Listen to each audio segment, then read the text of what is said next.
घर घेणं म्हणजे एक स्वप्नच. घराचं स्वप्न साकार झालं, पण प्रत्येक हप्त्याबरोबर गुंतवणुकीचं स्वप्न मात्र लांब जातंय का? या स्वप्नपूर्तीसाठी आपण वर्षानुवर्षे होम लोनच्या EMI मध्ये अडकून राहतो.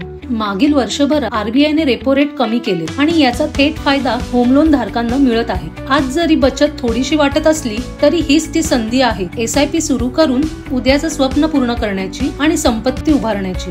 ती कशी जाणून घेऊया उदाहरणाच्या माध्यमातून.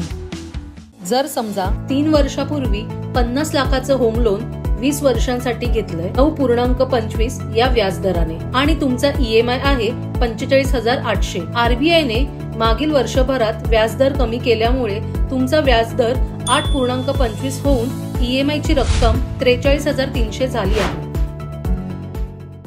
आता या कमी झालेल्या व्याजदरामुळे महिना 2500 ची बचत होईल.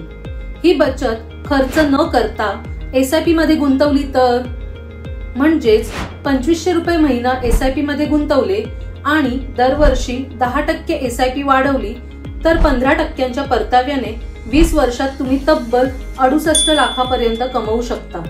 होम लोनवर जिथे तुम्ही व्याज देत होतात तिथेच आता तीच रक्कम SIP मध्ये गुंतवून तुम्ही एक नवीन घर खरेदी करणे इतकी संपत्ती तयार करू शकता.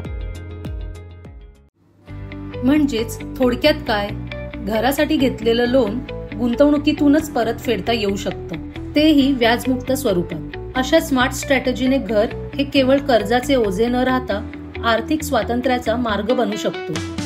आजच विचार करा, होम लोन वरील बचतीला SIP मध्ये वळवून तुम्ही तुमचं संपूर्ण व्याज फुकटात वाचवू शकता आणि घराच्या किमती इतकी संपत्ती निर्माण करू शकता. अशी संधी पुन्हा मिळेल का, निर्णय तुमचाच. पाहिलत मित्रांनो, व्याजदरातील घट आपल्यासाठी SIP द्वारे गुंतवणूक करण्याची सुवर्ण संधी घेऊन आली. तर तुम्ही कधी सुरू करताय तुमची स्मार्ट सेव्हिंग? अशाच माहितीपूर्ण व्हिडिओसाठी अर्थनीती डिजिटलला सबस्क्राईब करा, व्हिडिओ लाईक करा आणि तुमच्या मित्रांशी शेअर करा. धन्यवाद.